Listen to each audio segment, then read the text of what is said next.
my name is Damaris. I'm Chiffon. I am short. I'm tall. I have short hair. I have long hair. I am Brazilian. I am American. And we are different.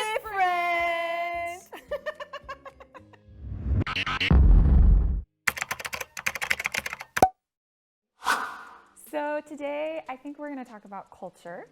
Okay. So just a very simple question for you. What is culture? To start, that's not simple. It's simple. You know I never make things easy for you. No, definitely not. What is culture? I think it's very hard sometimes to define culture, but I think culture is most of the time it's what we can see when we see a group of people. So then culture, you can kind of see a culture in a church, you can see a culture in a nation or in a group of people.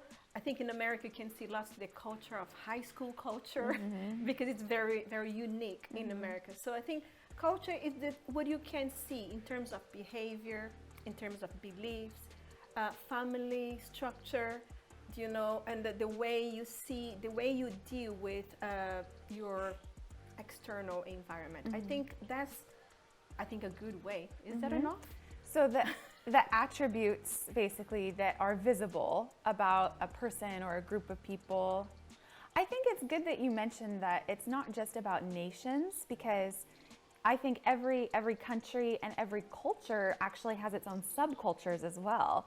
So even for me, I grew up in an area where the church culture was very strong, for example. So if you grew up in church in the area that I come from, there was very specific elements of even that subculture, but that wasn't specific to all of America or even all of my state, just our subculture. So culture is much more complex than just nationality. It is, because even let's say the culture is school culture, you know, in my own experience, like in Brazil or in few other nationalities as well.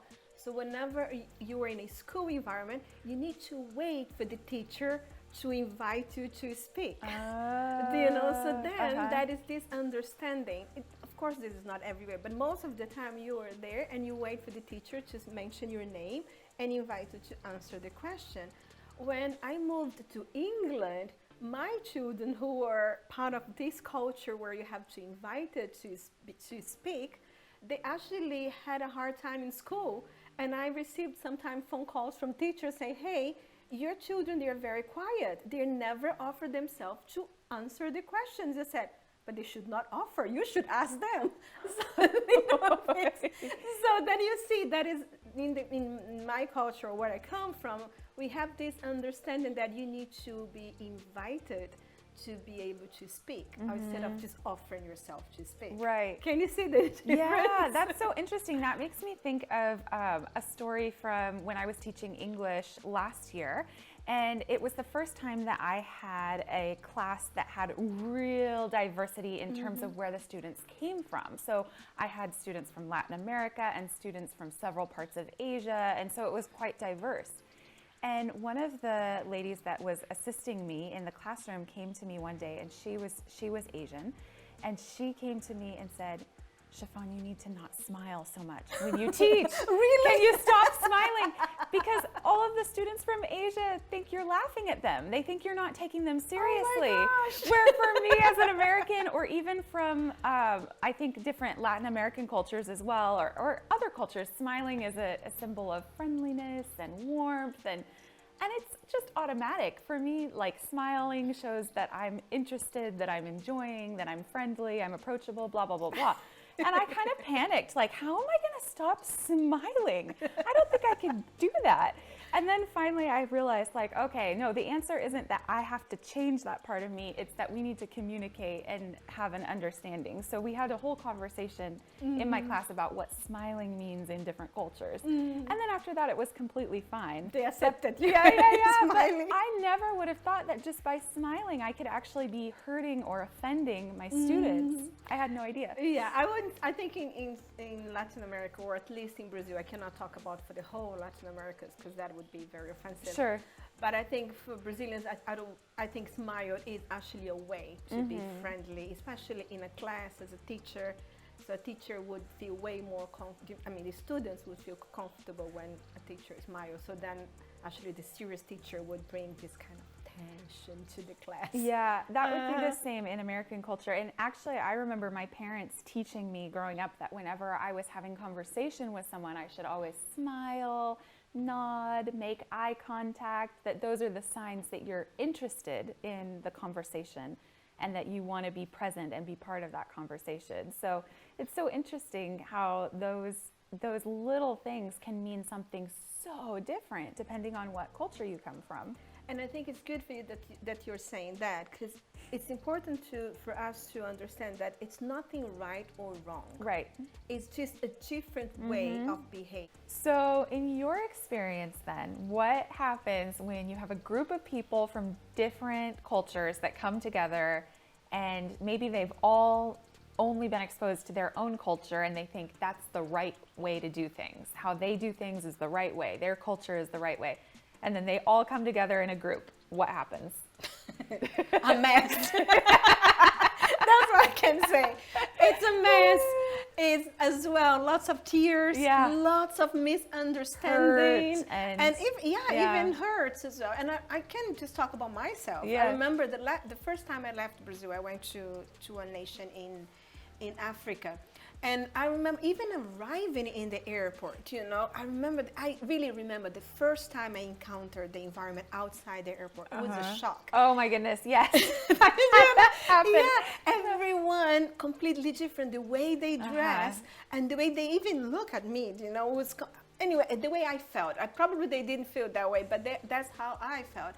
And then when I went to live in a school because I was helping in a project and I thought that when I came, I look around, and when you feel like you have the answers to them, the way you do things, it's the best. You're here to save the day. You're going to teach them the right way. Absolutely. These poor people, they don't know how to do the right way. Because my way is the right. Of course, Damaris. But then I remember one situation that was funny. I saw the ladies sweeping the floor in the school. And then I saw that they were actually sweeping the floor without the stick. They had the broom. Oh, the broomstick. The broomstick, yes. So they had the broom, but not without the stick, and they had to lean their whole body to sweep. Oh. And Sounds I saw, painful. I felt so bad for them. I was sorry. And I went to the director of the school, the project, and said, how come you don't buy a proper broom to those ladies? This is really not right. And that's not expensive either, right? No, not at all. And then the lady, I remember the director looking at me and said, Damaris, we did. And they throw away the stick, the broomstick. And they just use the bottle. Because that's the only way they knew to do it. It's not the only way. That's how they feel it's the best way to do it. They think that the way we sweep, with the broomstick, it's not the best. But then I decided to become African. Well done. And I said, from now on, that's what I'm going to do. I'm going to just sweep the floor the way they do it. After 3 weeks, I hurt my back really bad. So then I realized that actually the culture builds your value system, your belief system, but builds as well your body. That's why some nationalities, some nations, they're very good in sports. Others are very good on academic areas. Others are very good in dancing. Because your environment and the way you learn how to behave will build not only your intellect or, shape your emotions, but as well even shape your own body or the way you kind of relate with the external Because from the time that you're young, you're doing things a certain way based around values, and so your body can adapt to that. Absolutely. That's so interesting. Yeah, that's a great point. So culture, it's what we can see and experience tangibly from people from different groups, nationalities. It can be a subculture as well, as we mentioned. What else should we know about culture? I think it's good for us to understand that we are talking here about culture, but only what we can see. Right. It's the way we dress, the way we do things, the way we relate with our external environment. But in reality, this is just the point of the iceberg. That's a tiny little tip sticking out with much more. Exactly. Because as you said, values are what shape culture often. Values and beliefs, and those things go very deep. You can't see those externally. Exactly. Yeah. And most of the time, the reason why I behave or certain cultures behave in certain ways, that most of the time has a value. But those values, you don't understand those values unless if you get to know other cultures. Do you think it's fair to say that the things you can see externally about somebody's culture would actually be more like the fruit that grows on a tree, and the tree, the roots are the values? Absolutely. So what you see is the fruit, but the values are actually the roots of the tree that support the whole thing, but they're under the ground. You can't see them. You have to kind of dig a little bit to find those out. And that's why it's so important for us to not to judge when we see, but get to know deeper the value or the values of one culture. And I think it's important for us to understand that more we know about other cultures, more you will know about your own culture. That's really true. Yeah, that's really true.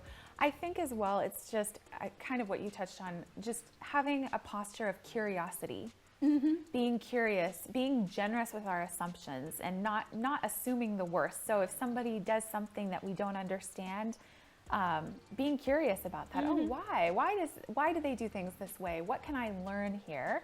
Versus just seeing it through my own lens of what would be appropriate in my culture. Absolutely. At the end of the day, we are just different. Exactly. Oh, this is really good. Thank you for sharing. Pleasure. It was fun. Yeah.